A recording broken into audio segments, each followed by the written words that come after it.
मैंने खुद इसे अपने कमरे में देखा था करीम। अगर आप चाहें इस गलत इल्जाम पर शिकायत दर्ज करवा सकते हैं। इसकी जरूरत नहीं है ऑफिसर, हमने इसे कमरे में पकड़ा था, इसीलिए लगा कि इसने पैसे चुराए होंगे। बस बहुत हो गया जानान, चलो सब अंदर जाओ। चलो, सुना नहीं? तुम सबसे कह रहा हूं मैं, जाओ अंदर। चलो जाओ तुम भी।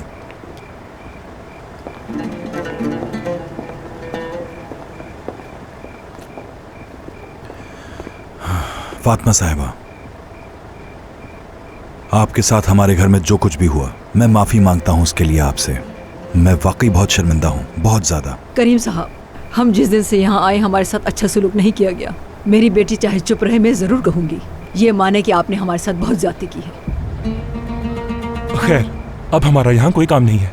अगर शिकायत करना चाहते हैं तो कल पुलिस स्टेशन आ जाइएगा। Good night. Good night officer. मैं एक मर्तबा फिर आप लोगों से माजरत चाहता हूं, बहुत ज्यादा।